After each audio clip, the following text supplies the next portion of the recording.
쉬운 성경 말씀. 누가복음 5장. 사람들이 예수님께 몰려들어 하나님의 말씀을 듣고 있을 때였습니다. 예수님은 게네사렛 호숫가에 서 계셨습니다.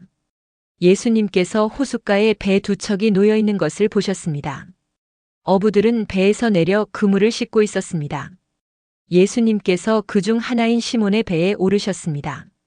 예수님께서 시몬에게 배를 육지로부터 조금 떼어 놓으라고 하시고 배에 앉으셔서 사람들을 가르치셨습니다.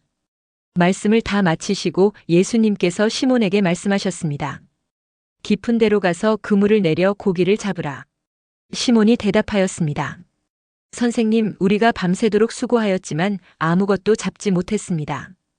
그러나 선생님의 말씀대로 그물을 내리겠습니다. 그대로 하니 고기를 그물이 찢어질 정도로 많이 잡게 되었습니다. 그래서 다른 배에 있는 동료들에게 손짓을 하여 도와달라고 하였습니다. 그들이 와서 고기를 두 배에 가득 채우니 배가 가라앉을 지경이었습니다. 시몬 베드로가 이것을 보고 예수님의 무릎 앞에 엎드려 말했습니다. 주님, 제게서 떠나 주십시오. 저는 죄인입니다. 베드로와 그와 함께 있던 동료들은 자신들이 잡은 고기를 보고 놀랐던 것입니다. 세베대의 아들이면서 시몬의 동료인 야고보와 요한도 놀랐습니다. 예수님께서 시몬에게 말씀하셨습니다. 두려워하지 마라. 이제부터 너는 사람을 낚을 것이다. 그들은 육지에 배를 댄 후 모든 것을 버려두고 예수님을 따라갔습니다. 예수님이 어떤 동네에 계실 때 온몸에 문둥병이 걸린 사람이 있었습니다. 그가 예수님을 보고 머리를 숙여 간청하였습니다. 주님이 원하시면 저를 깨끗하게 하실 수 있습니다. 예수님께서 손을 내밀고 그에게 대시며 말씀하셨습니다. 내가 원한다. 깨끗하게 되어라. 그 즉시 문둥병이 그에게서 사라졌습니다. 예수님께서는 이 일을 아무에게도 말하지 말라고 이르셨습니다. 그리고 가서 제사장에게 내 몸을 보여라. 또 모세가 명령한 대로 내가 깨끗하게 된 예물을 드려라. 그래서 사람들에게 증거를 삼아라고 말씀하셨습니다. 그런데도 예수님에 관한 소문은 더욱더 멀리 퍼져나갔습니다. 많은 사람들이 예수님의 말씀을 듣고 병을 고치기 위해 모여들었습니다. 그러나 예수님께서는 홀로 광야로 가셔서 기도하셨습니다. 어느 날 예수님께서 가르치고 계실 때 갈릴리와 유대의 모든 마을과 예루살렘에서 온 바리새파 사람과 율법학자들도 거기에 앉아 있었습니다. 주님의 능력이 예수님과 함께 하셔서 사람들을 고쳤습니다. 그때 어떤 사람들이 중풍병에 걸린 사람을 침상에 눕힌 채로 데려왔습니다. 이들은 병자를 데리고 가서 예수님 앞에 보이려고 했습니다. 그러나 사람들이 너무 많아서 예수님께 데리고 갈 방법을 찾을 수가 없었습니다. 그들은 지붕 위로 올라가서 지붕을 뚫고 환자를 침상에 누인 채 예수님 앞 한가운데로 매달아 내렸습니다.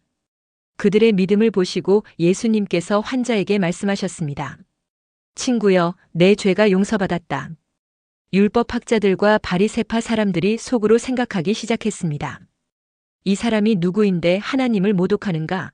하나님 외에 누가 죄를 용서할 수 있단 말인가? 예수님께서 그들의 생각을 아시고 그들에게 대답하셨습니다. 왜 마음속에 그런 생각을 하느냐? 내 죄가 용서받았다라고 하는 것과 일어나 걸어라고 말하는 것 중에서 어느 것이 더 쉽겠느냐? 그러나 인자가 이 세상에서 죄를 용서하는 권세를 가지고 있다는 것을 알려주려는 것이다. 예수님께서 중풍병자에게 말씀하셨습니다. 내가 말한다. 일어나 내 침상을 가지고 집으로 가거라. 그 즉시 그 사람은 사람들 앞에서 일어났습니다. 그리고 자신이 누웠던 침상을 들고 하나님께 영광을 돌리며 집으로 돌아갔습니다. 사람들이 놀라움에 사로잡혔습니다. 사람들은 하나님께 영광을 돌리고 두려워하며 말했습니다. 오늘 우리가 신기한 일을 보았다. 그 후에 예수님께서 길을 가시다가 레위라는 세리가 세관에 앉아 있는 것을 보시고 그에게 말씀하셨습니다. 나를 따르라. 레위는 모든 것을 버려두고 일어나 예수님을 따라갔습니다. 레위는 자기 집에서 예수님을 위해 큰 잔치를 베풀었습니다. 거기에는 많은 세리들과 그 밖의 사람들이 함께 음식을 먹고 있었습니다. 바리새파 사람들과 율법학자들이 예수님의 제자들을 비방하였습니다. 왜 당신들은 세리들과 죄인들과 더불어 먹고 마십니까? 예수님께서 그들에게 대답하셨습니다. 의사가 필요한 사람은 건강한 사람이 아니라 병든 사람이다. 나는 의인을 부르려고 온 것이 아니라 죄인을 불러 회개시키려고 왔다. 사람들이 예수님께 말했습니다. 요한의 제자들은 자주 금식하고 기도를 합니다.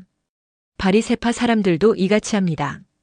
그런데 당신의 제자들은 항상 먹고 마시는군요. 예수님께서 이들에게 말씀하셨습니다. 신랑이 결혼 잔치에 손님들과 함께 있는데 이들에게 금식하라고 할 수 없지 않느냐? 그러나 그들이 신랑을 빼앗길 때가 올 텐데 그때는 금식할 것이다. 예수님께서 이들에게 비유를 말씀하셨습니다. 아무도 새 옷에서 한 조각을 떼어내어 낡은 옷에 붙이지 않는다. 만일 그렇게 하면 새 옷은 찢어지고 새 옷에서 떼어낸 그 조각이 낡은 옷에 어울리지도 않을 것이다. 아무도 새 포도주를 낡은 가죽 부대에 넣지 않는다. 만일 그렇게 하면 새 포도주가 그 가죽 부대를 터뜨려서 포도주는 쏟아지고 가죽 부대도 망가질 것이다. 새 포도주는 새 가죽 부대에 넣어야 한다. 아무도 묵은 포도주를 마시고 나서 새 포도주를 원하지 않는다. 왜냐하면 묵은 포도주가 더 좋다라고 하기 때문이다. 오늘도 은혜 넘치는 하루 되시길 기도드립니다.